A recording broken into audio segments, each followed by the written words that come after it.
不是，什么情况？我居然重生了！这不是我刚上高中那年吗？1999年，太好了！这时候一切都还没发生，我还不是那个身价上亿的大佬，一切都还来得及挽救。这一世我不会输的。首先要得到父母的支持。穿越者？对，我来自10几年后的未来。不但如此，这孩子是不是学习压力太大了？真的，爸妈，我真的没病。唉，看来父母是指望不上了。离开医院的那一刻，我明白了，不会有人相信我的，一切只能靠自己。这节课以灯火为引写一篇文章，宗旨是要有真情实感。听完，在我头脑中第一个闪现的是傍晚家的灯火。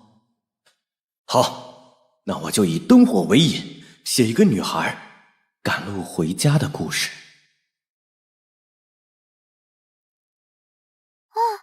这写的也太好了吧！太感人了，宇文飞，你参加新概念作文大赛吧，一定能拿奖的。好。呲，真以为新概念什么人都能参加，不自量力。吴秀，你永远都不会明白，在你看来，这只是一场作文比赛，而对于我，是改写命运的第一步。菲菲，11点了还不睡吗？哦，你先睡吧，我还得写一会儿。林老师，我的作文改好了。哦，是吗？我看看。也不知道能不能过关。宇文飞，看你的文风，可不像一个16岁孩子写的文章啊。平时读的杂书多了些，所以绝对不行！为什么不行啊？靠写作文能考上大学吗？你这是不务正业！不懂就不要乱说。作文获奖的话，可以保送名校的。菲菲，这点钱你拿着。妈，我不会辜负你的。宇文飞，想在作文比赛上拿名次，别想美式了。宇文飞，别听他的，我给你找了很多资料，加油！梦琪，谢谢你。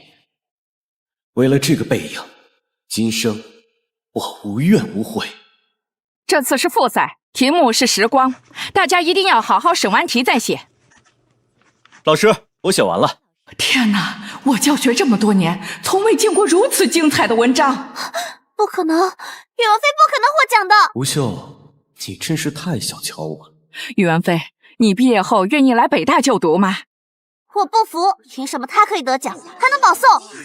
宇文飞，我不服。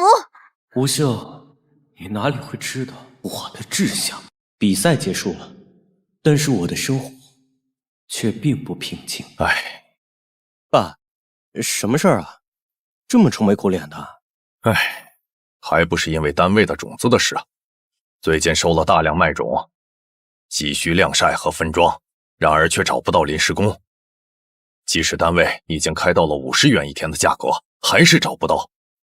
一天50块，这些活要是交给县一中那些体育生，正合适啊。他们家境不富裕，最渴望外快了。现在就行动，找表弟问问去。飞哥，怎么突然想起来我们学校啊？啊，有好事找你。樱桃葫芦，从你们学校找30个人来干活，每人每天我可以给40，剩下10块，我拿8块，你拿2块，怎么样？飞哥好啊，太好了！哎呀，真是多亏了你们呀，不然我真是头发都要愁白了。太爽了，每天都是500块啊！王金宝想的就是眼前这点收入，而我则看到了事物的另一面。信息差和人脉才是最原始的资本，这看似不起眼的中介费，实际上是我经商思维的一次演绎，也是我未来创业的第一桶金。有了创业资本，我立刻与本地企业家刘东取得了联系。我这个想法怎么样？我要做这个西关市场规范化项目，一旦盘活，预计收益可达5万元。合作愉快。合作愉快。等一下，不准施工！我们辛辛苦苦摆地摊，你们凭什么断了我们的财路啊？听说是个姓宇的让进市场的，把他揪出来，我打断他的腿。听说宇文飞还是个学生。是啊，一个大学生。文飞啊，我看算了吧。不可能！一旦退让，所有努力将付之东流。硬碰硬绝对不行。先让表弟去探听下消息。张三家住在哪儿啊？就住在西关39号。飞哥，带头人就住在前面。哼，稀客呀！等市场一建成，好摊位随你挑，前3月免租。那可太好了。收买摊主是第一步，宣传也要跟上。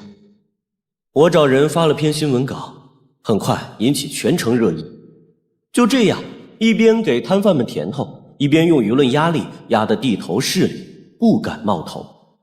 小兄弟啊，还是你有办法。看着井然有序的市场，我深知我战胜的不是地头势力，而是用利益和规则击败了混乱与短视。这一实战教训远比任何商业理论都要深刻。实战不仅要能解决问题，更要有深刻的洞察。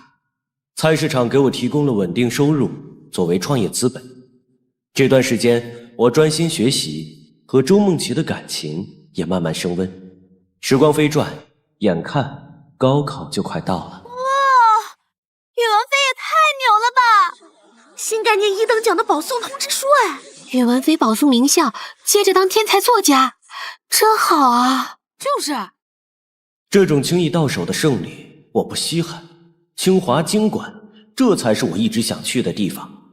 我需要那里的知识和人脉，去武装我未来的商业版图。干杯！干了！毕业快乐，前程似锦。未来，接着比呀。好啊。文飞，我……梦琪，怎么了？哎呀，都考上同城重点大学了，还皱着眉头。走，我对你有话说。我宇文飞想要趁着年轻建立起自己的商业帝国，成功了便会来找你，如果失败了，就当我是你的一个梦，好好幸福下去。母校啊，让我最后再看你一眼吧，我梦想开始的地方。现在，我将带着第一桶金，将我心里的版图全面铺开，属于我的时代即将开启。刚进校园不能太高调，要多关注校园里层出不穷的创业大赛。这个团队既有明确的目标和计划，还能一步步扎实推进，看来是个有潜力的团队。钱要花在刀刃上，1、2万的资金投入就可以找到一个潜力团队。你这么投资是不是太轻率了？怎么全投给那些愣头青？据我看，潜力股才是最有创造力的。我相信自己的眼光。经过学生会评估试用，这个软件在功能和体验上都很出色。我们一致决定采购它作为学校的管理系统。我的眼光果然没错。恭喜，您的收益已到账。哇，他就是宇文飞！听说他很会投资啊。哎，你拍他干嘛？他谁啊？他可是宇文飞，很有名的。想找宇文飞的创业者，请在这里排队。这是我们团队的计划书，请您过目。在这片充满活力的大学土壤中，我已播下了希望的种子，并悄然构建起了属于我的人才雷达网。以后投什么，怎么投，全在我的掌握之中。我如愿参与了青年峰会的盛会，未曾想竟与故人重逢。那是我高中时期的同窗邓晓。宇文飞，真的是你啊！没想到咱俩在这儿遇上了。邓晓，我们得有好几年没见了吧？可不是，你上学时就总办厂里出牌，现在做投资也独树一帜，让人佩服。这位未来可是在麦肯锡混得风生水起的顶尖人才，虽然现在有点青涩，可浑身那股冲劲儿和才华是真亮眼。你就别在别处屈才了，来我这儿帮我吧。咱们一起做出一番实实在在的大事业，怎么样？我信得过你，尽管按你的想法来就行。就等你这句话了。何时开工？随时奉陪。邓晓的加入让我手握一张关键王牌。接下来要把各领域的精英都挖过来，搭建起高效人才架构。没问题。同时，我在学校网罗到一个技术超神的大牛，以及一位横扫千军的最强王者。现在，我的商业帝国的人才基石已经就位，接下来便让世界见证传奇登场。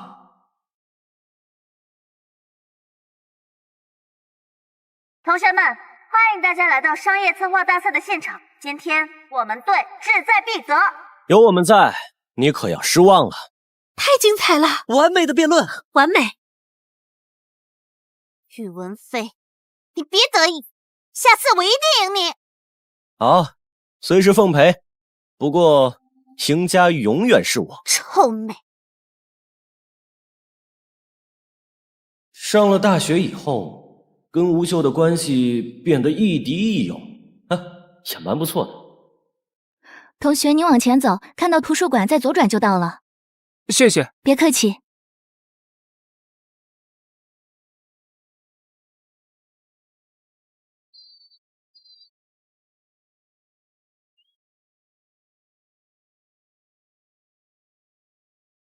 梦琪，宇文飞，这里没有别人，怎么不叫我小菲菲了？我现在感觉离你好远，你那么优秀，身边肯定很多追求者。梦琪，你想太多了。记住，你不需要跟任何人比较。你的细腻和坚韧是独一无二的武器。把自己变强大，并不是为了配得上谁，而是为了你想要守护的一切，包括未来的我。小菲菲，你真好。大赛结束，我开始一心一意带团队。未来，互联网和移动端一定是大趋势，但是我们不会涉足，因为那以后将会是一片竞争激烈的红海，是巨头们的战场。而我们要专注构建一个生态系统，一个能够掌控用户体验的底层系统，那就是我们的星火 OS 系统。我说一下我的想法，操作系统太抽象太遥远了，在这上面投入巨大资金是风险很大的事情，所以我不同意。风险和机会并存嘛。10年前，又有谁能预见到智能手机会发展到今天这般模样？未来的战场将不再局限于硬件参数的竞争，而是会转向生态系统的构建和话语权的争夺。这一步，我们必须要走。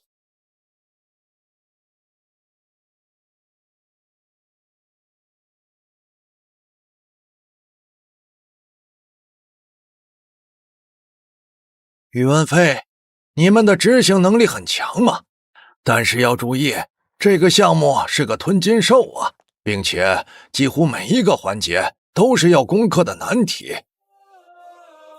开弓没有回头箭，只能勇往直前。何况我还有一个秘密武器。感谢各位投资人来听我介绍我们的王牌计划——星火 OS。这个计划从我上高中就有了雏形，大学期间我组建了团队，进一步完善。我们的计划立足于脚下，着眼于未来。有一个问题，如何抗衡安卓和 iOS 系统？盈利模式是什么？如何落地呢？用户增长曲线呢？各位，听我慢慢介绍。关于抗衡安卓和 iOS 的问题，我们考量如下。其实，这个计划在我穿越前就已经跑过一遍，所以讲解起来顺畅无比。再加上这一世修正了几个明显的 bug， 整个方案显得更加完美。年轻人，你的方案非常完美，我们决定与你合作。融资是一条不归路，但我相信星火的价值，在未来一定会大放光芒。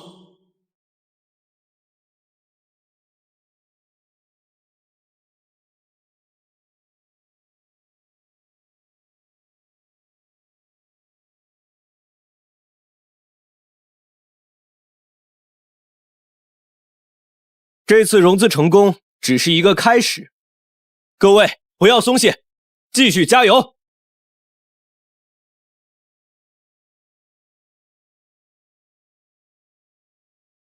4个月后，星火 OS 诞生。万岁！终于成功了，太棒了！先别急，我们小范围测试一下。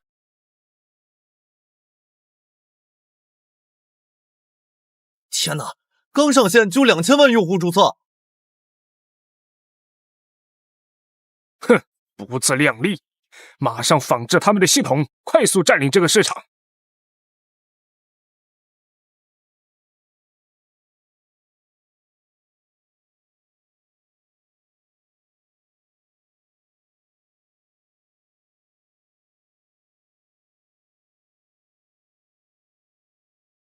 昙花一现的模仿者，这个星火真是不知天高地厚，连唐僧也敢模仿。我们居然成了模仿者，太无耻了！这个星火太不自量力了。就是啊。各位，不要气馁，我们目前要做的就是差异化。唐僧庞大臃肿，而我们机动灵活，这是我们的优势。我们要在细分的领域上打造极致的用户体验，绕过那些大厂不屑做的事情，弯道超车。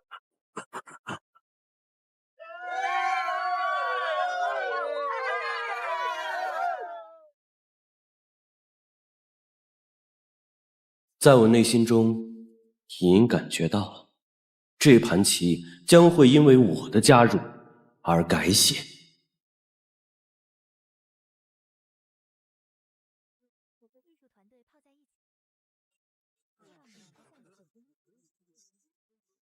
您好，这里是客户回访，客户意见汇总完毕，把所有的评论数据汇总过来，包括飞总的。好的，我这就去。所有人都在下场搜集数据，包括我。这盘棋，我必须赢！快看，我们的数据！天哪，太惊人了，一直在上涨。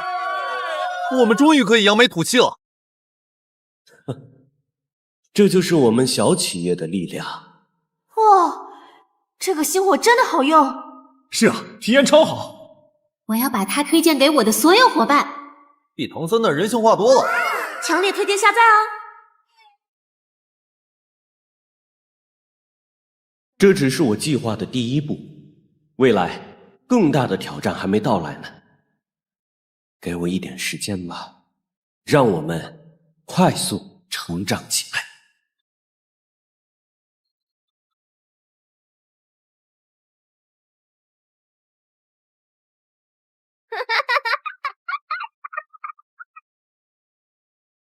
在经历了一段平稳期后，飞总好，飞事情总好。又有了些变化。一场风暴正在悄然酝酿，吴秀突然约我见面。宇文飞，你不该被局限在这个小舞台上，来上海吧，我家的资源和人脉会让你快速成长，至少少走10年的弯路。怎么样？要不要考虑一下？喂，什么？晕倒了？我马上到。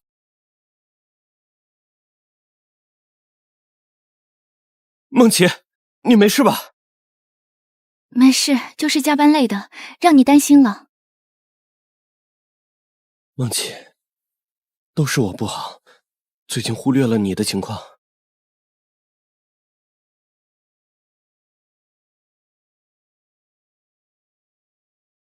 以后就算再忙，也要照顾好身体，按时吃饭，不要熬夜，听见没？知道了，菲菲，但工作还是要完成的。梦琪，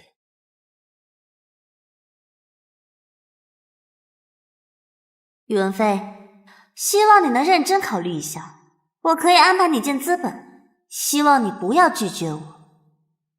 哼，资本的钱是那么好拿的吗？一切都是有代价的。但是有一点，公司的账户快要见底了，连续被投资机构拒绝，更是雪上加霜。3个月内，公司必须找到资金。各位，困难都是暂时的。费总，服务器再不续费，我们公司的电脑就是一堆废铁。总会有办法的。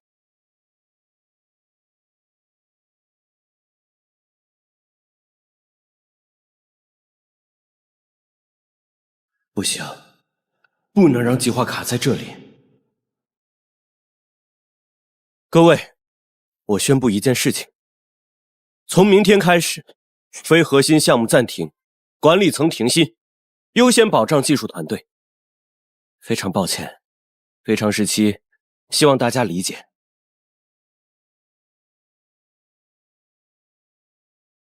会议结束了，我陷入了自我怀疑当中。当初我是否应该答应吴秀的邀请啊？唉，感觉公司快不行了。我们跳槽吧。唉，一筹莫展。费总，梦琪，你怎么过来了？你不是在住院吗？你怎么跑过来了？我找到问题的关键了，快叫管理层来开会。大家看这份数据报表。听说有转机了，但愿吧。这是我做的用户画像，虽然我们的用户总量不如腾森，但我们高端用户的留存率是他们的3倍，这就是我们的突破口。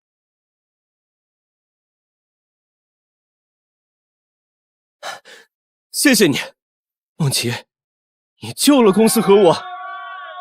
听起来好像问题解决了，所有人都恢复了干劲。不跳了，加油，加油！同志们，这次我们以扎实的数据为中心，紧贴用户的需求，让我们一起来打造星火 2.0 版本。请看，这些都是真实的数据。这就是我们这几个月围绕核心用户做出的全面数据报告。我们可以投。合作愉快。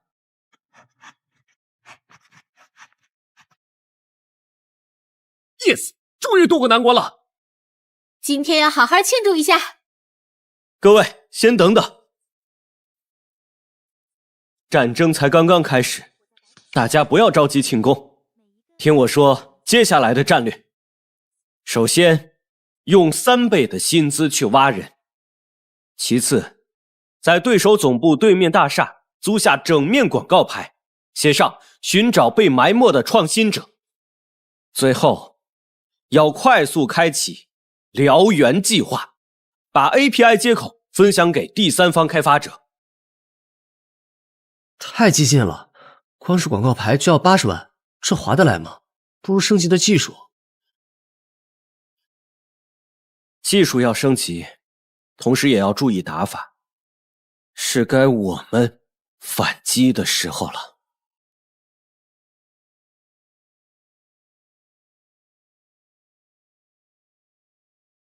对手公司已经乱了。很好，工资可以涨到4倍，只要是顶尖人才，价格都可谈。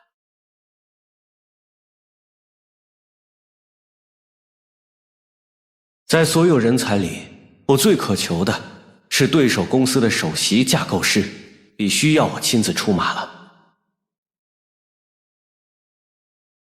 张工，这是星火计划 OS 未来3年的计划，我们非常想听听您的看法。星火计划，这我真的可以看吗？当然。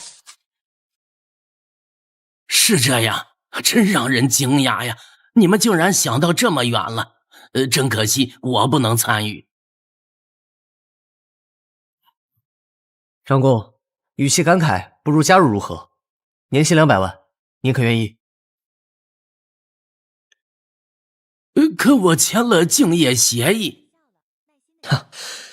您仔细看下条款，限制范围并不包括基础架构研发。这你也了解？等我打个电话。胡总，这些年我受够了，贵公司根本就不重视人才。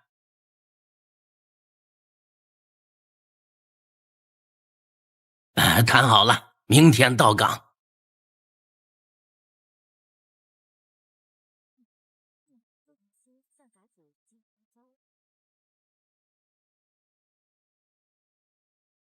各位新同事，今后还请大家多多关照。做基础架构最重要的在于底层思维，还得您示范一下。把技术人员都叫来。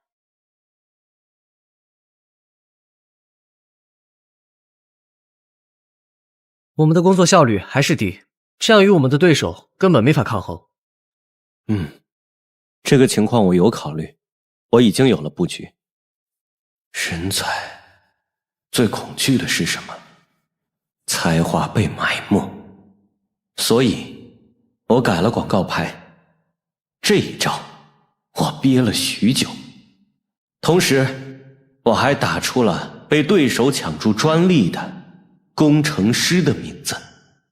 有人吗？我是对手公司的 UI 设计师，我要投诚。他们剽窃了我的交互方案。别急，说说你的方案。从 A 点到 B 点，中间绕过 F 点。这个方案可以在后天的峰会上展示出来。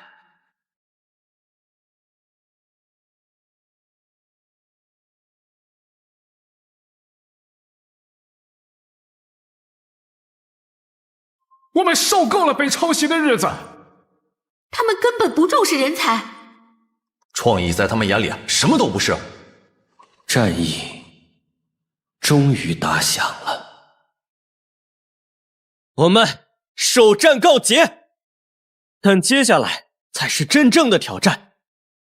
所以我决定开放我们的 API 接口。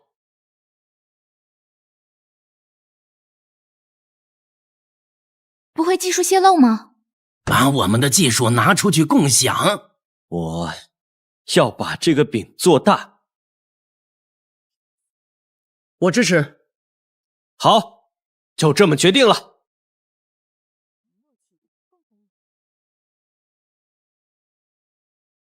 开源？先做一插件试试。果然可以。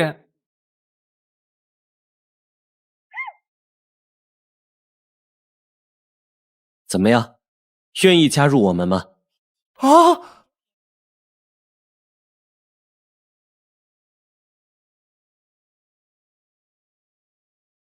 此消息一出，行业震动。飞总，火灵鸟公司宣布加入咱们的星火了。他们带走了腾森30%的日活用户。论坛上关于星火生态的讨论热度直线上升，太棒了！飞总这招真是绝呀，直接动摇对手根基。这远远不够，下周该让市场部亮剑了。飞总，这是上次那个团队的报表，目前看还不错。哎，等等，这篇文章。这说的不是藤森吗？作者是吴秀，怎么回事？对藤森抄袭的事了如指掌，数据如此详实，到底什么情况？吴秀，大手笔啊！别忘了，我可是复旦新闻系的，这种报道是小菜一碟。那我就多谢了。各部门，我们再冲一波，把对手抢注的专利整理成专题，立刻上线。这样会不会太激进了？看讨论已经破100万了，这说明什么？行业苦抄袭久矣。快看啊，藤森的股价！我一路坐滑梯。吴秀的报道开始发酵了。内部消息，藤森要告我们侵权。终于狗急跳墙了，让法务部把准备好的材料发出去吧，是时候让他们付出代价了。不是吧？藤森起诉我们？太无耻了！公司怕是要赔死吧？哼，狗急跳墙，还好我早有准备。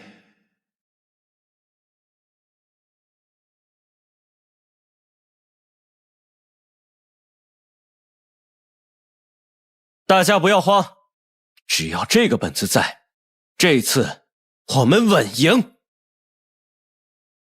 星火科技律师，请出示证据。请看，这是我们技术总监3年前的研发记录。胡说！这创意明明是我们的。如果不服，请拿出有力的证据。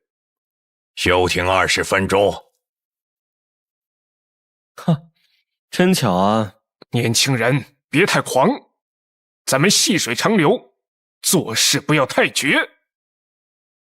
是你们绝了创新者的路，也绝了行业发展的路。我们毫无悬念地赢了。与此同时，7家公司宣布停止与藤森的合作。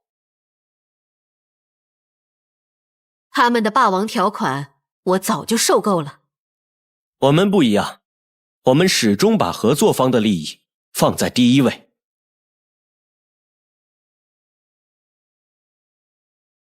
飞总，你什么时候付的这步棋？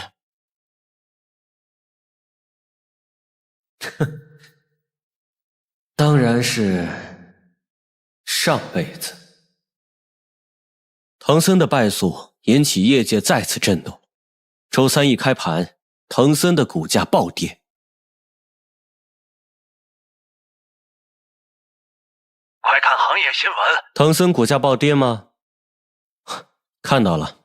哎，不是这个，藤森最大客户宣布全面转向星火 OS 了，理由是你们更尊重知识产权。看来长久以来的辛苦总算没有白费。飞总，快看，星火 OS 的市场份额已经飙升至31%。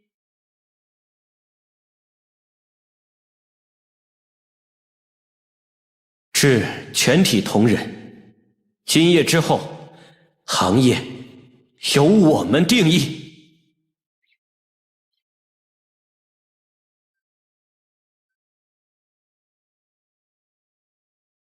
飞总，我们赢了！3年了，终于等到这一天呢。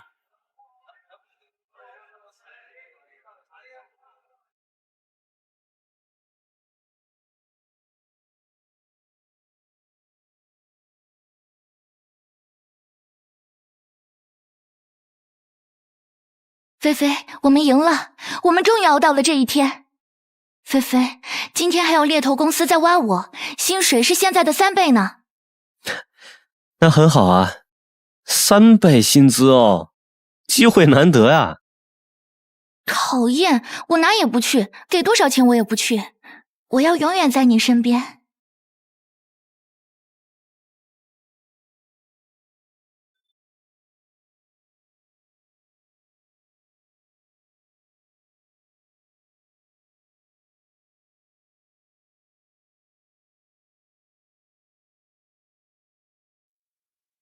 邓晓，这么晚了，什么事啊？什么？海外服务器突然全线宕机，北美用户正在疯狂流失？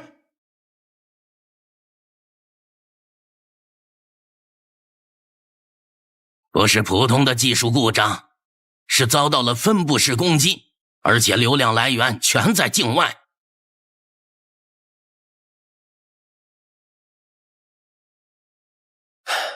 终于来了，跟曾经遭遇过的情形一模一样。当时因为经验不足惨败，这次不会再次重蹈覆辙了。所有技术核心人员听我命令，立刻启动方舟计划，全线启动我们在海外秘密建立的备用服务器集群。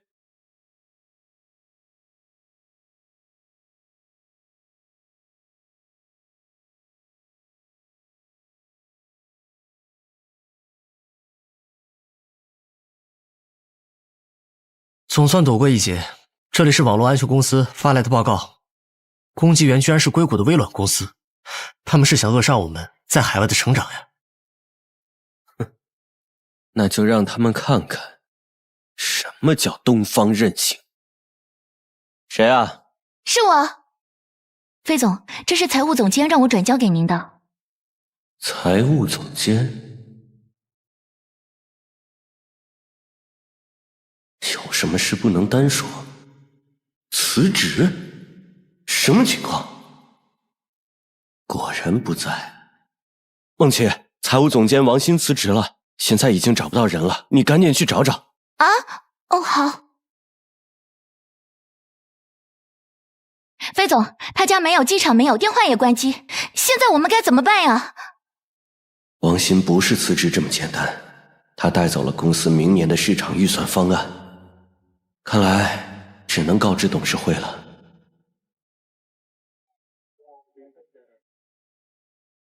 这不是辞职，这是背叛，必须立即起诉，维护公司权益。大家先别急，我相信财务总监不会做出这种事的。好吧，就再给他1天时间，我们相信你的眼光。以我对王鑫的了解，他绝不是那样的人。究竟出了什么事呢？啊，想起来了，有个地方还没找。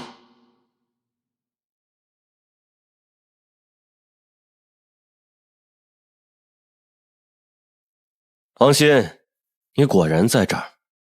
说吧，究竟怎么回事？他们绑架了我女儿，让我当商业间谍，我没办法才……我明白了。明天照常上班，我们一起面对。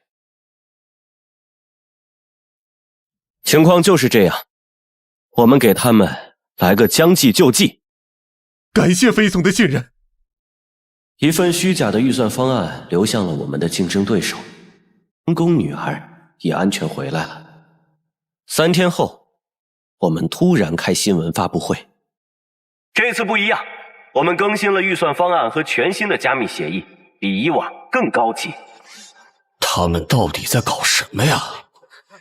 这跟资料里的不符啊！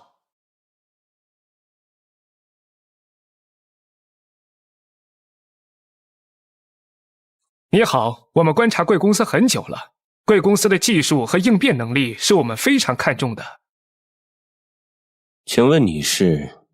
我们是德国的企业，不知道宇文飞先生有没有兴趣合作？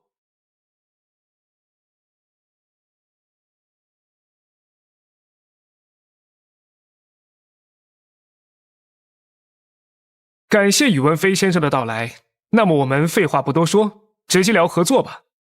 我们之间的合作很简单，只要你们把服务器集群建在欧盟内，其他条件你们随便提。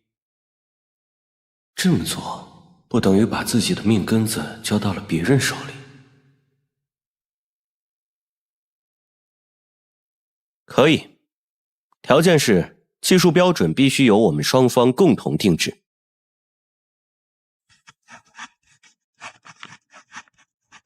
宇文先生，知道我们为什么最终选择了你们吗？因为你们不是任何巨头的附庸，你们是一家有独立精神的企业。哼，原来如此，看来我们是因祸得福啊！合作愉快。那群欧洲佬可真是会打如意算盘，不过算下来我们也不亏。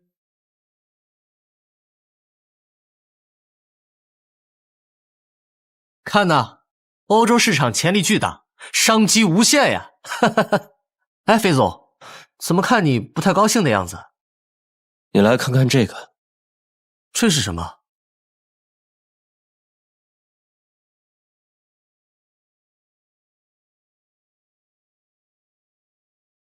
我计划在3年里把我们的核心算法逐步开源。什么？你疯了？这会让我们失去技术壁垒。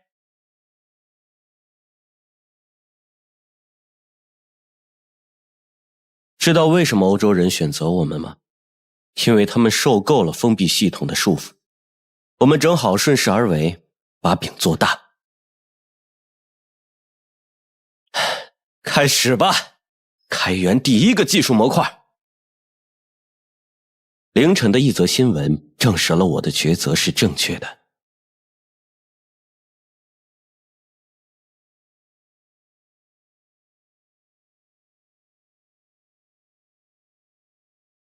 飞总，好消息，有北欧初创公司用我们的开源代码开发出了残疾人辅助工具。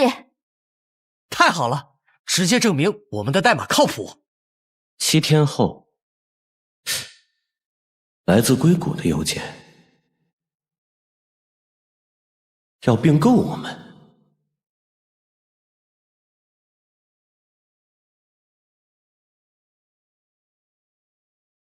这件事你们怎么想？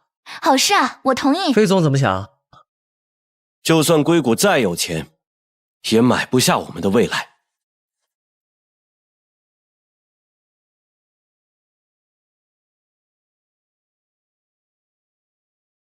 明天，我就让他们看看我们的决心。开源一直是我们的理念，同时在这里，我对全球5大实验室发出诚挚的邀请，邀请他们共同主导技术的未来演进。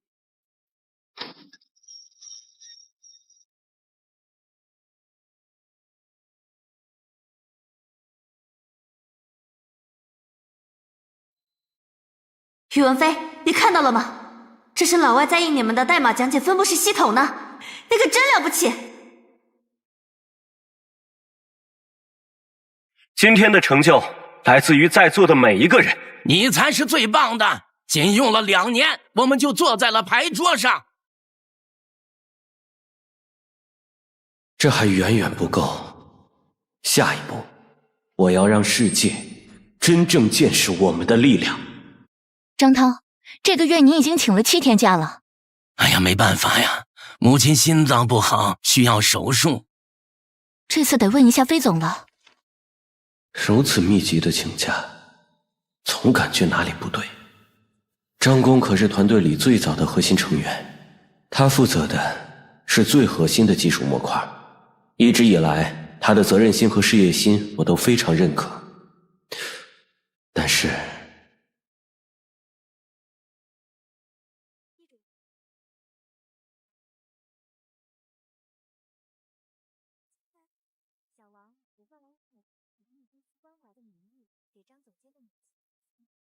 以公司的名义去医院慰问张工的家属，你是这么安排的？是的，这样做也比较自然。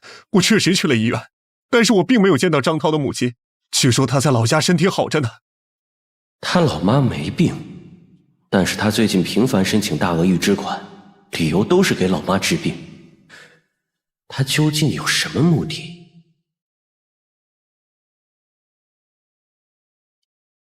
张涛确实频繁出入医院，而且都是特需病房，也确实在探望病人。不过那个病人是迅科科技董事长的父亲。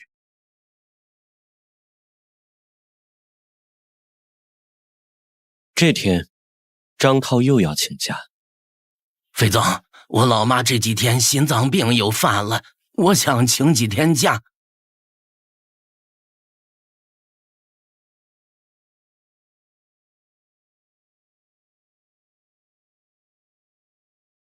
总裁，请您看这张图纸。哼，张涛，你果然在搞些见不得人的事。这是我们公司下个季度的产品规划图，这个产品是之前产品的改良版。张总监办事真是痛快，只要你能拿到源代码，500万立刻到账，而且我们还可以安排您全家移民到国外。您放心，最迟下周我就能搞到手。不过，能不能先预支一部分钱给我呀？张涛，吃里扒外的东西。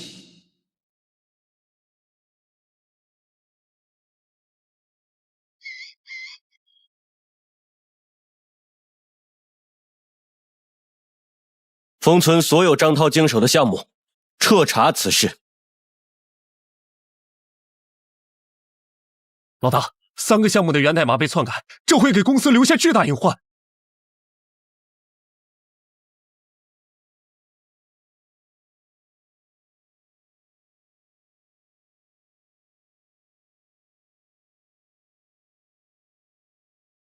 张总监，你母亲的病没事吧？费总，这么晚了还在加班啊？我问你，你母亲的病怎么样了？好多了。多谢费总关心。还在装？不如你先看看这个，再回答不迟。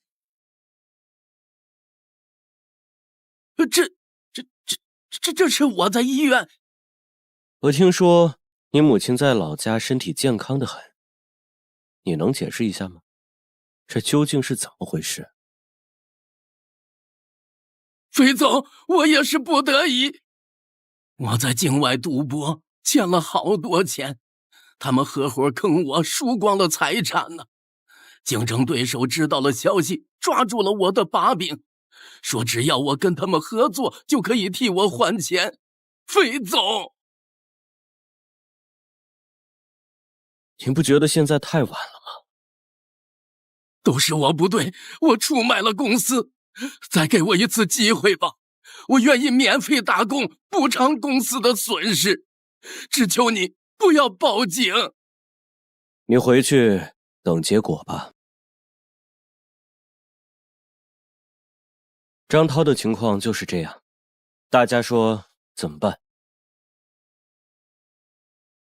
邓晓，你说一下。还用说吗？必须立刻开除，并且追究法律责任，否则以后还怎么服众？规则一旦打破，公司就乱套了。可是他毕竟是创业元老，为公司付出了很多，现在一时糊涂，这不是背叛公司的借口。成年人就该为自己的行为负责。费总，这是张涛这几年的加班记录。从公司创建以来，张涛加班时长始终是全公司第一。可是，这一份资料更惊人，他泄露的技术资料估值超过3000万。张涛，进来。财务总监，说一下情况。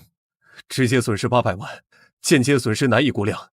更严重的是，我们的核心技术优势可能会因此丧失。不止如此，他还想挖走整个算法团队。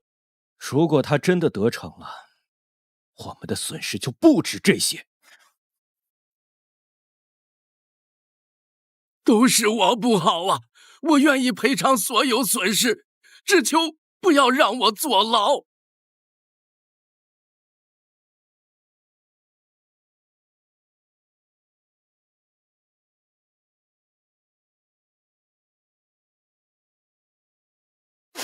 爸爸，爸爸！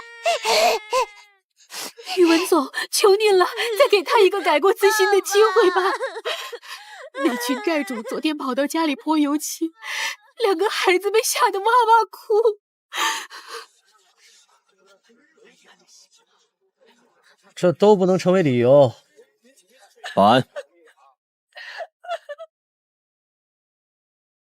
先安排他们去隔壁休息一下。张涛，你连自己的家人都保护不好，还妄想什么将功补过？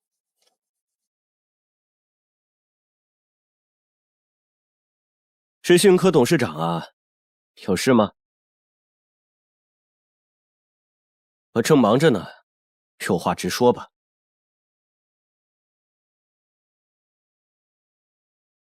张涛已经把你们的代码都泄露给我们了，你们现在已经不值什么钱了。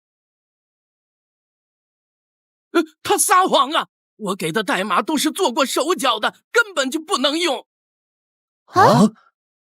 哼，我早就预料到他们要过河拆桥，所以在交付的代码里精心埋下了陷阱。只要他们敢用，系统3天内就会彻底崩溃。但这一切都需要验证。技术团队对代码紧急检测。技术团队开始了紧张的测试，整个工作区只能听见键盘的噼里啪啦声，所有人的心都悬着。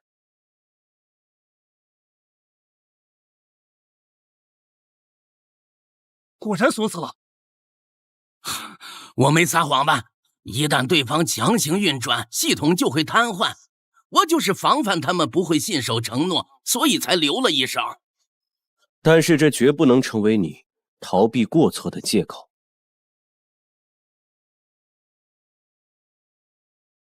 所以，飞总，你的想法是免除张涛的一切职务，5年内禁止他从事同类行业。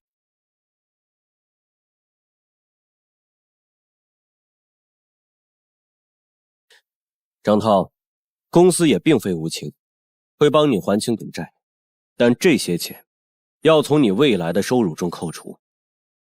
谢谢飞总，您是我的恩人呐。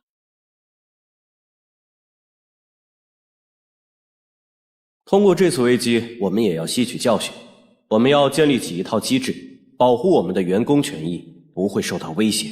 万岁，飞总万岁！这样一来，我们公司的凝聚力更强了。这次危机不但没有击垮我们，反而让团队更加有凝聚力。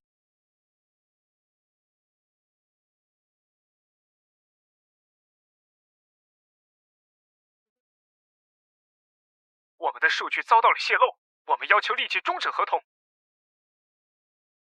什么？怎么会这样？我马上去公司处理。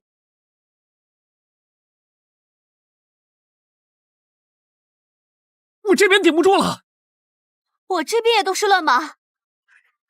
我这里死机了。飞总，这是刚整理出来的报告，泄露的数据都是欧洲客户的核心机密。技术部还没查出来吗？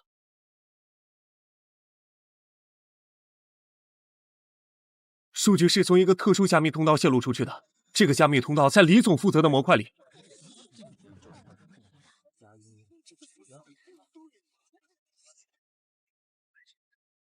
李飞，飞总，我以人格担保，这件事绝对与我无关。是吗？审查结果已经出来了。他在半年前就预留了这个后门，而且还精心伪装成系统漏洞。李飞，你为什么要这么做？你可是公司元老啊！这一次的对手藏在暗中，所以我们要引蛇出洞。这次召开紧急会议是想通知大家，我已经掌握了关键证据，明天就会把这些证据交给警方。希望泄密的人能够主动坦白，还可以挽回。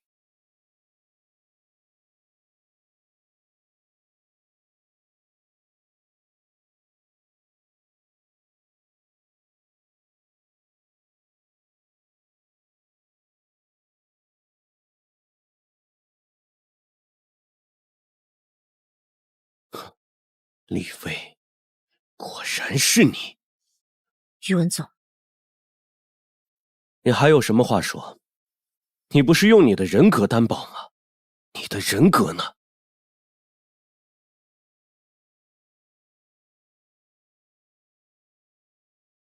宇文总，这是我跟对方周旋的全部语音。我其实早就料到会有这一天，所以暗中保留了证据。他们不仅让我窃取数据，还让我安装木马，关键时刻摧毁公司。为什么要做这种事？他们绑架了我妹妹。李薇的行为不可原谅，但我对她的遭遇表示同情。商场如战场，每一次交锋都是生死搏杀。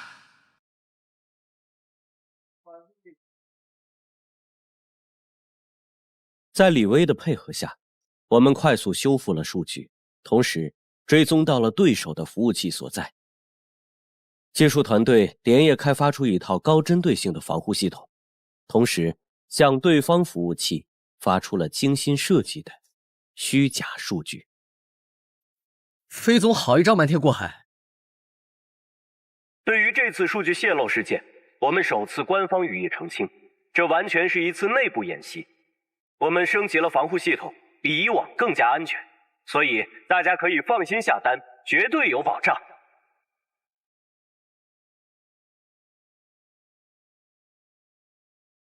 对于李薇的问题，我选择了原谅。他的问题与张涛不同，他是被人胁迫，再加上他后来积极配合调查，避免了公司进一步损失，同时还加入了新成立的网络安全研究院。真正的安全不在于毫无漏洞，而在于能否迅速有效地修补漏洞。这场危机让我们意识到，必须要建立更完善的内控系统，所以我们要引入第三方安全审计，并建立员工心理健康安全系统。飞总，棒！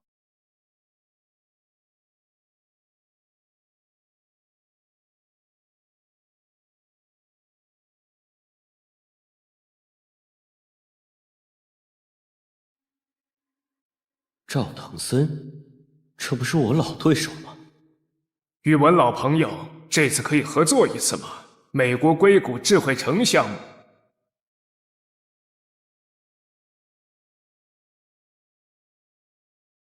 果然那句话说的没错，没有永远的敌人，只有永远的利益。老朋友，很荣幸能跟您合作。3天后，硅谷见。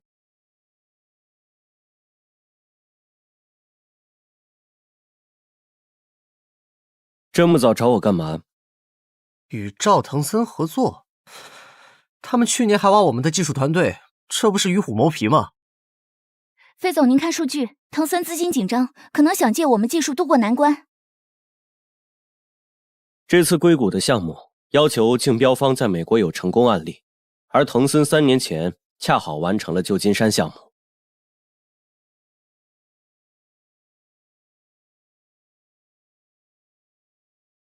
明天下午3点，老地方见，给你看点东西。赵总不用搞得这么神秘吧？好吧，老地方见。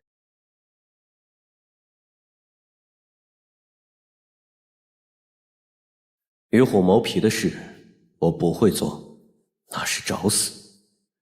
但是与狼共舞倒是可以试试。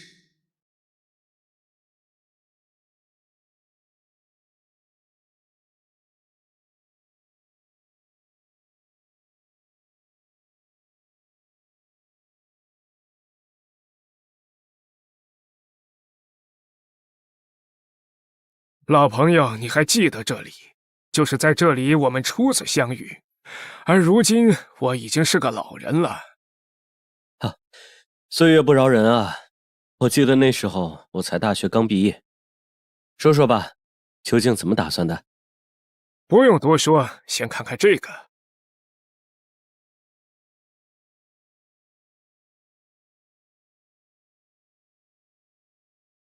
白宫？这个项目背后有着白宫的背景，一旦中标，就等于进入了美国核心基建项目。这个项目的确诱人，但是敌人可是新科集团啊，他们与当地政要关系十分密切，所以单打独斗我们都不是对手，但如果我们联合起来，或许会有胜算。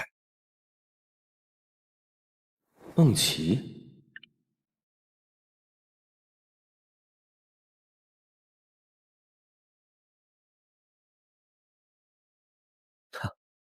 看来只有合作这一条路了，但是有个条件，我要见你们的技术团队，还要看你们的核心代码库。就知道你会这么说，明天来我们公司随便你看。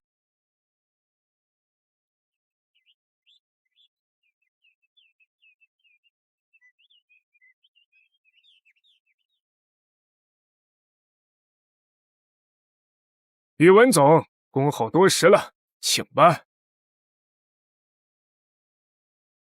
为了表示我们的诚意，向宇文团队开放我们所有的权限。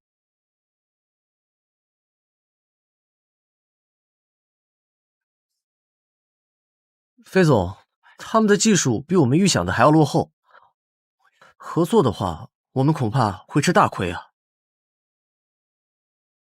没想到响当当的藤森也就是表面光鲜。等等，新科的标书模板，奇怪，新科集团的标书模板怎么会在这里？那是上周，那是几年前的模板了。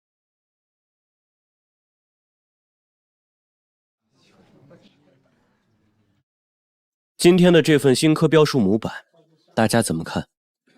哼，这是藤森和新科给咱们设下的局。对啊，千万不能上当。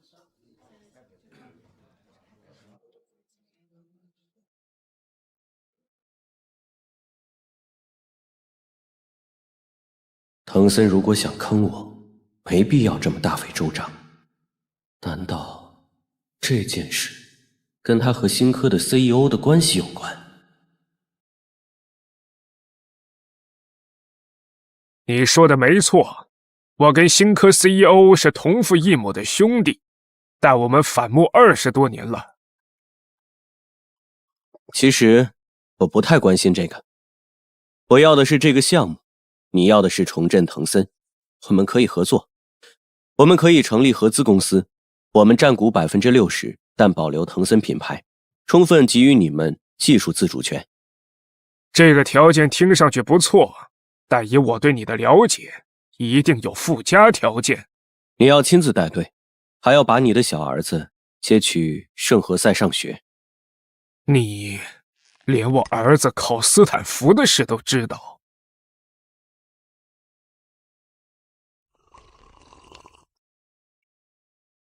20年前我离开新科时发过誓，再也不给人当副手，但今天我破例。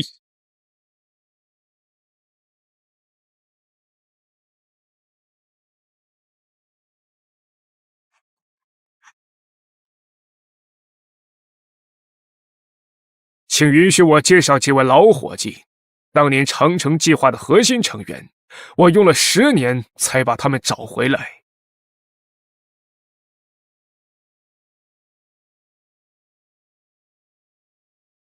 知道我为什么选择你们吗？因为20年前我也相信敌人可以变成朋友。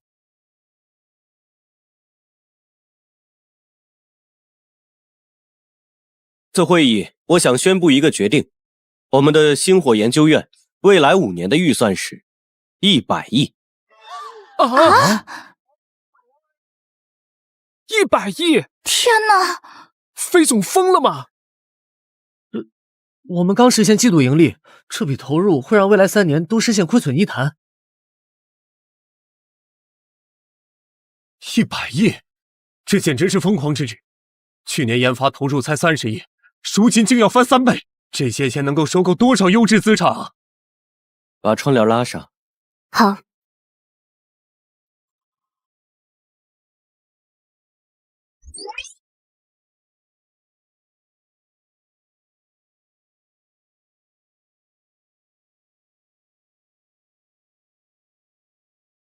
生产停滞，大批裁员，不做改变，这就是我们的未来。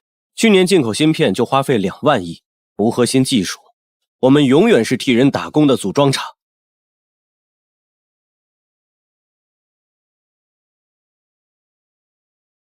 飞总，这是我调查的数据，目前全球芯片市场被3大巨头垄断，此时入局并非最佳。但是要是等到危机降临再行动，就真的无力回天了。你会拖垮公司的。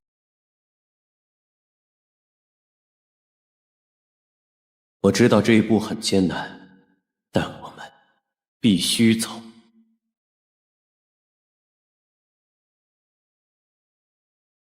来，先停下，我来看一下。这里还有一点点偏差，我们再试一次。年轻人，你知道培养一个成熟的芯片团队要多少年吗？10年。这期间要经历至少3次技术迭代，你有这个耐心吗？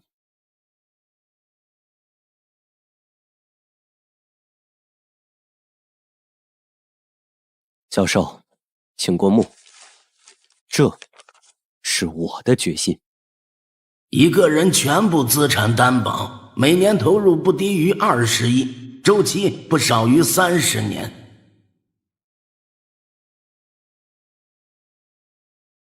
宇文总，在你之前，我可从来没带人来过这里。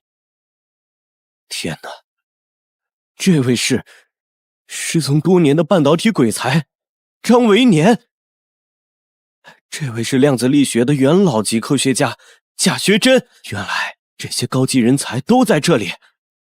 回国后，我就收到了3家国际芯片巨头的律师函，指控我们系统性恶意挖角。更棘手的是，在签约仪式前2小时，华裔专家李明宇突然失联。当晚，我收到加密邮件，专家被囚禁，我被威胁了。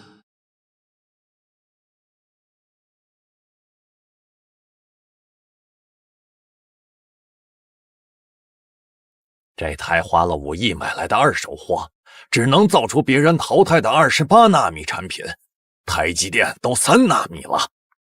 难道就真的一点办法也没有了吗？费总，好消息！军方看中了我们的自主可控方案，他们愿每年提供30亿研发资金，条件是在河北建备源生产线，我们有救了！凌晨3点，我在机场见到了陈博士。陈教授，你们辛苦了。哎，哪里，我们决定了，与其在斯坦福锦上添花，不如回国雪中送炭。可不要小瞧这个 U 盘呢，里面有3纳米制成的突破性构想，是我们未来的希望。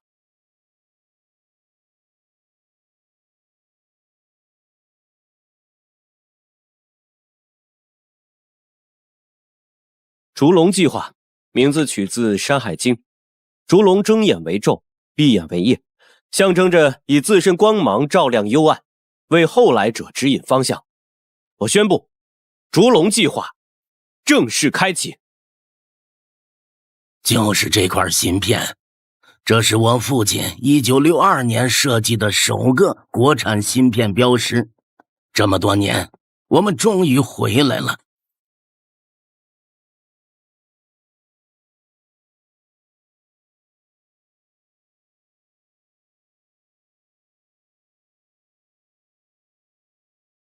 60载的科技传承，今天交到了我的手里。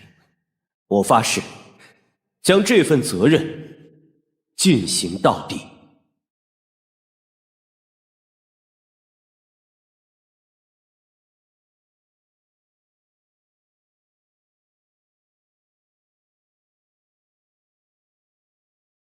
腾讯硅谷项目进度滞后40%。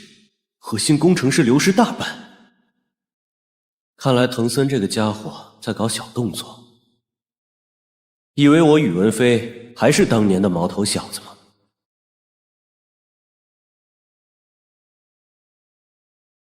邓晓，订最早去硅谷的机票，叫上最擅长查假账的王祖。跟董事会怎么说？去考察新投资机会，另外叫安全部准备信号屏蔽器。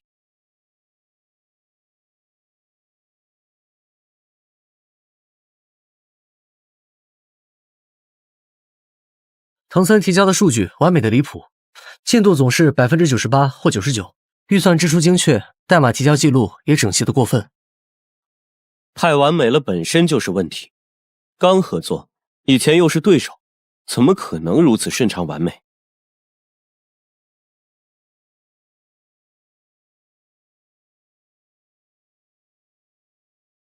等会儿飞机落地，咱们别磨蹭，直接去实验室。要是门禁卡失效，就用应急密码进去。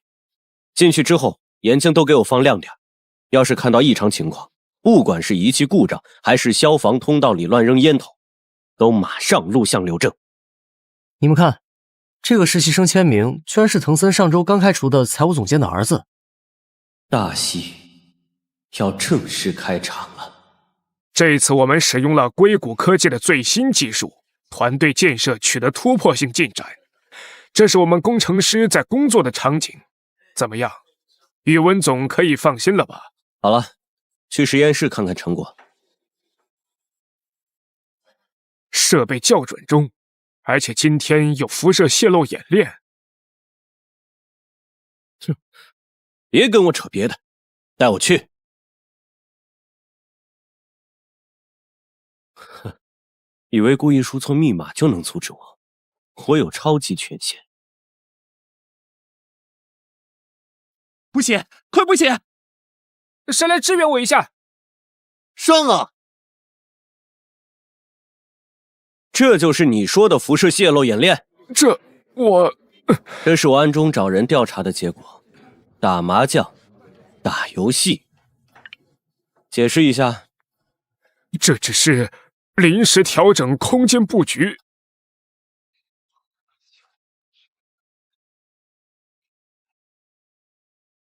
3个月烧掉2亿，实际进度为0，这就是你说的正常。更可笑的是，你们连造假都不专业，压力测试数值直接复制去年的，连测试时间戳都没改。这哪里是照抄啊，这就是截图。赵腾森，亏你是老牌创业人，真让我失望。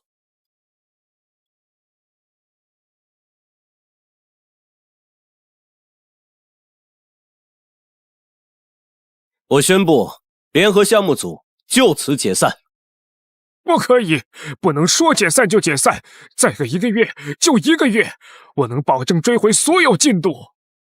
你还不死心啊？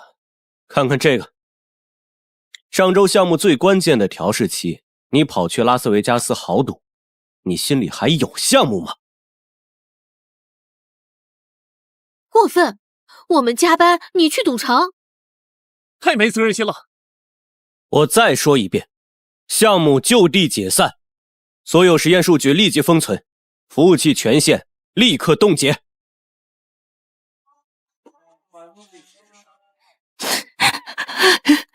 怎么了这是？啊！连你的酒店押金都被挪用了。唉，可惜啊，前期投入的2.8亿足够建3条自动化生产线。沉没成本不是成本，与其无底洞的填沙，不如把资源倾注在能长出庄稼的土地上。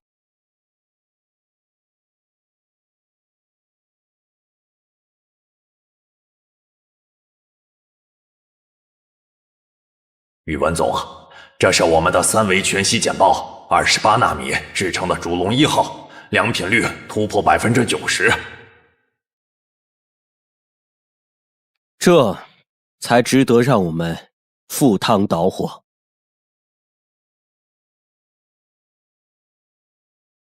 费总觉得这次项目可惜吗？砍掉腐烂的枝条，果树才能结出更甜的果实吗？上市了！万岁！哇塞！终于等到这一天了！太棒了！许多人以为上市是终点，而在我看来，这是另一个起点。这份绝密文件是某大国推动的核心技术保护法案草案，里面针对中国企业的条款比想象中还严苛。当年我就是被这份法案击垮的。紧急情况，全体动员！危机就在眼前，我决定立刻启动烛龙计划10倍速方案。你疯了！消息传出去，股价得暴跌30%，我们刚上市，哪经得起这种折腾？你知道什么？等刀架到脖子上就晚了。难道要等所有光刻机都成废铁才行动吗？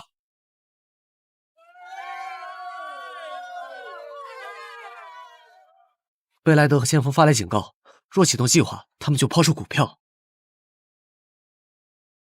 上一世，我就是行动晚了。为了一个芯片，我在硅谷跪了3天。这一世，我绝不允许历史重演。费总，张工、李工、王工同时辞职，猎头开出3倍薪资。启动特别股权激励计划，把我在瑞士银行的债券质押，一定要留下火种。什么？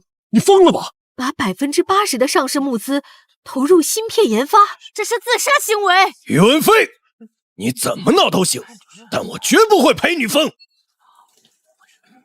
你这是要把千亿市值一把火烧掉吗？先别急，我给大家展示几个场景。芯片断供，停滞的生产线，工人全部失业。如果不及时抢救，这就是我们公司的未来。飞总说的没错，刚得到的消息，科瑞正在游说美国商务部将我们列入实体清单。启动董事长特别程序，大家投票。哼，你们玩吧。宇文总，您看这个，光刻芯片。1985年，我去日本偷师，他们防范极严，连厕所都不让进。这枚芯片见证了我们当年的屈辱，这次我陪你一起闯。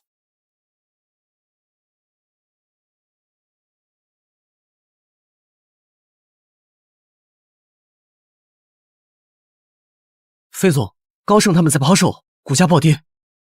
让他们抛吧，用我个人资产回购。看飞总，除龙良品率升至92%，咱们有希望了。下一步，我们要应对即将到来的技术封锁，是该启动种子计划了。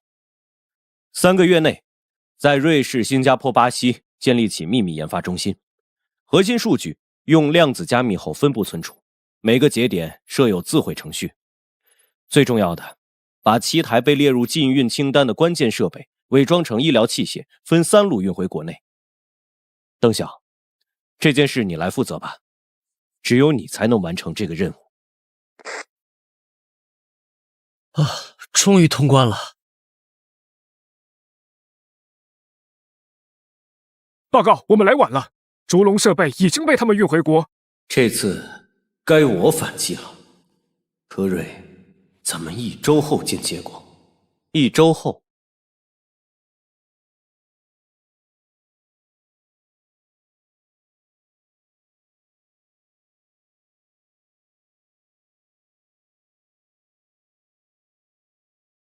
我们这次的芯片 2.0 实现了技术突破，请看大屏幕。怎么情况？怎么蓝屏了？收到不明程序攻击。结果很明显，科瑞芯片的 2.0 就是一个骗局。真正的战争，在敌人发觉前就已经结束了。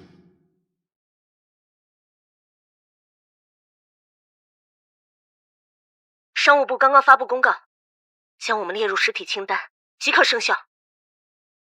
马上启动应急预案。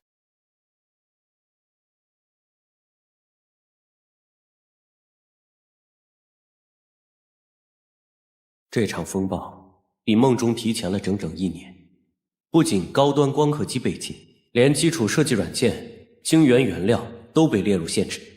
最致命的是操作系统层面，3大 EDA 厂商同时终止授权。停止授权了，怎么办呢？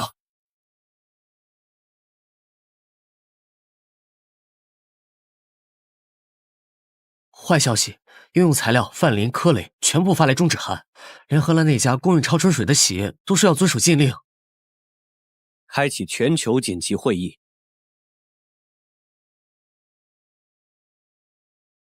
各位合作伙伴们，我们之前预估的危机提前到来了。现在我宣布，开启种子计划，立即启用瑞士备用服务器，巴西产线转为战时产能。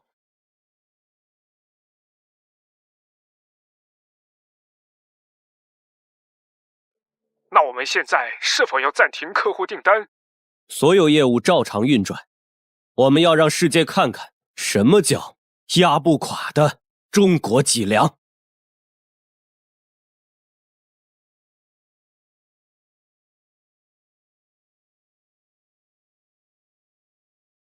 宇文总，对方给我女儿提供了约翰霍普金斯医院的全程治疗，还有500万安家费。对不起。公牌你先收着，记住，星火的大门永远为你敞开。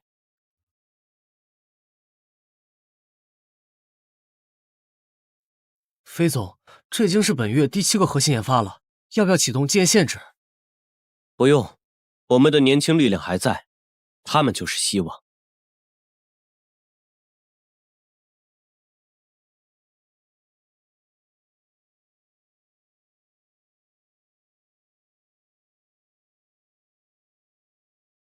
放弃烛龙，否则你们到底是什么人？休想威胁我！你还是关心一下自己的命根子吧。都别动，把手里的东西放下。都别过来，我手上是光刻镜头。都别动。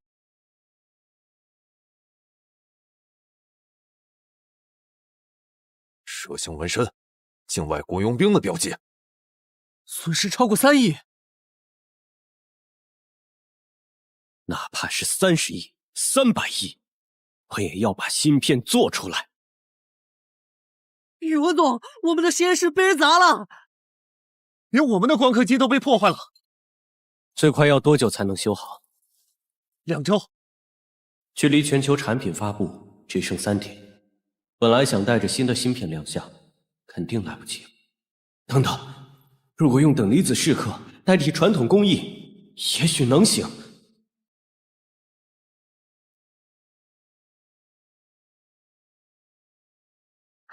成了，成功了！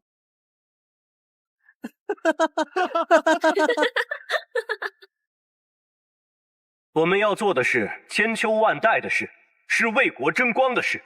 请看，这是我们的项目进展数据。我们一直在进步，请看，这是我们的车间。目前，我们已经初步实现了第1代产品的量化生产。哇，这就是我们国家自己的芯片呀！感谢对手让我们知道，中国人的创新基因里刻着愈挫愈勇4个字。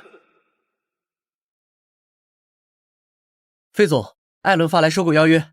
哟，金额是市值的5倍呢。不过只能抱歉了，星火2字千金不卖。可是这样只能招来更猛烈的打压。我们已经宣战了，就没有弹劾的可能。这一仗必须赢。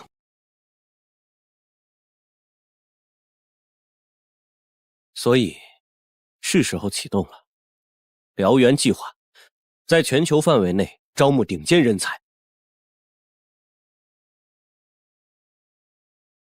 哎呀，宇文总，你可算是回来了！我们被骗了，对方根本就不是要搞研发，只是想窃取我们的技术，然后就把我们软禁起来。欢迎回家，这是新实验室的密钥卡，收好。与此同时，欧盟的反垄断调查通知如雪片般飞来。周梦琪连夜飞往布鲁塞尔，带着我们3年来精心准备的合规材料，并对审查委员严苛的质疑。对于德国代表质疑的倾销问题，我这里有一组数据。对于法国代表提出的技术安全问题，我们可以现场演示。令人震惊，中国科技企业已经具备如此成熟的全球治理能力。今年的一匹黑马星火科技夺得全球市场份额第3。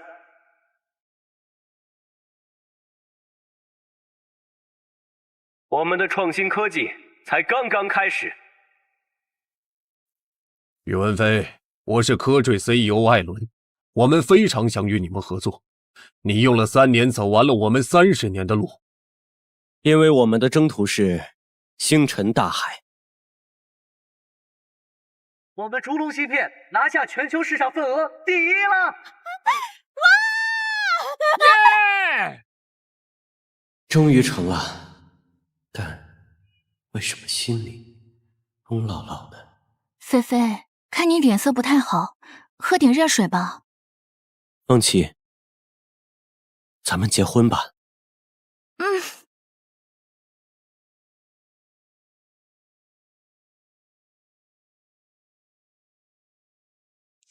怎么搞的？庆功宴上胃病犯了呀？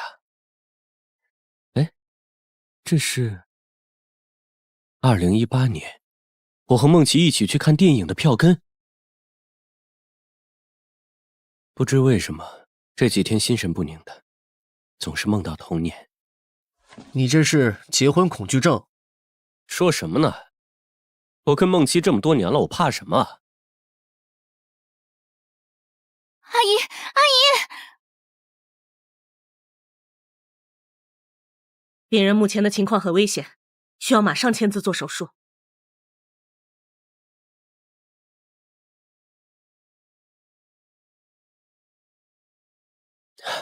抱歉，手滑了。别担心，菲菲，阿姨会没事的。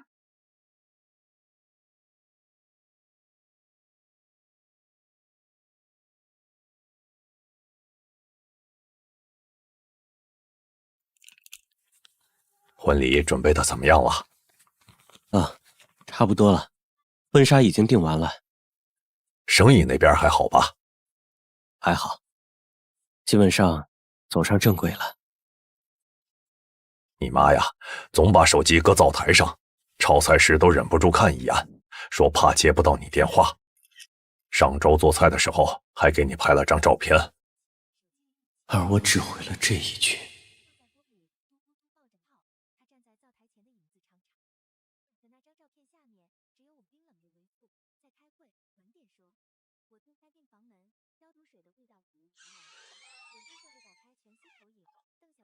老大，你咋在 ICU 啊？华尔街那边……我打算交出管理权。董事会不会同意的，星火不能没有你，那些医院还等着我们供货呢。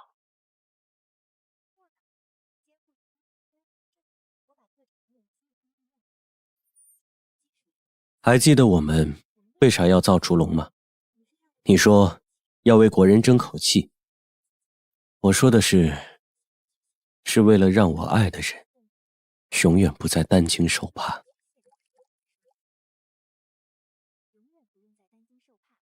我和梦琪决定在医院办一场特别的婚礼。虽然母亲一直昏迷，但我相信她一定能看到。周梦琪，你愿意嫁给宇文飞吗？无论贫穷富有，永不分离。我愿意。宇文飞，你愿意娶周梦琪吗？无论贫穷与富有，永不分离。爸，这车我给您订的，您上手开一下试试。30年前我接你妈过门，那辆二手夏利在芦苇荡边熄了3次火，后来索性不开了，我们一直坐在河边看着太阳西沉。转眼30年了，时间过得真快。很快梦琪就有了宝宝，我的战场也由芯片变成了育儿。菲菲，他在踢我呢。啊，真的？看来是个喜欢运动的小家伙。妈妈出院那天，我把烛龙之父的奖杯放进了保险箱。小飞啊，停一下，我给你妈买点糖炒栗子。从年轻时就喜欢吃这一口，老了还是一点没变。看到这一幕，我突然被暖到了。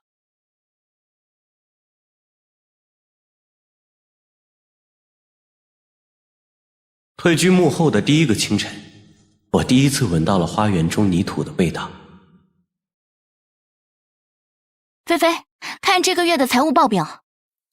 哎，都说了，你怀着孩子呢，你把工作交给邓晓就好了。这种简单的工作我还是可以的。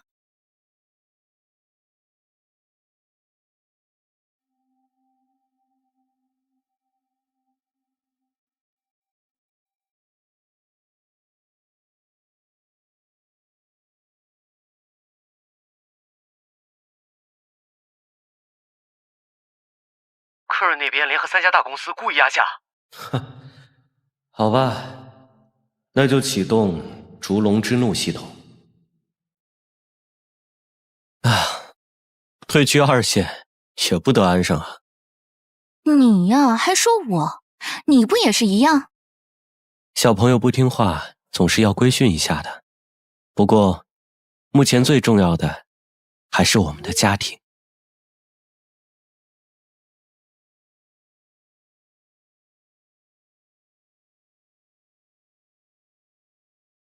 菲菲，推我到紫藤架下待一会儿，好的。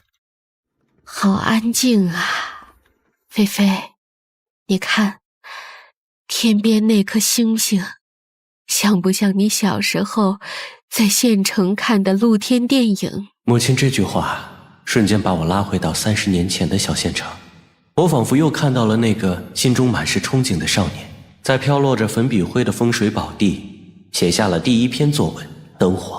那时的我怎么会想到，这一盏小小的文学灯火最终会燎原成横跨3洲的科技星火。爸，你看，视频通话按这个键，语音通话按这个键。好，我记一下。如今的生活跟我穿越前的生活完全不同，一个是把一生献给了事业，一个是激流勇退，回归生活。这不得不让我有一种平行时空的错觉。2个不同的宇文飞，各自有着自己的守护。飞总，阿姨，没打扰你们吧？小邓呀，好久没见你了，留下来吃饭。不了，阿姨，我汇报完就走。烛龙芯片目前已经占据全球市场38%的份额。邓晓的财报在耳边渐渐模糊，我的思绪又飘到了从前。我思考着时间，过去、现在、将来，也许并没有什么时间，一切都是感觉，一切都是这一颗心。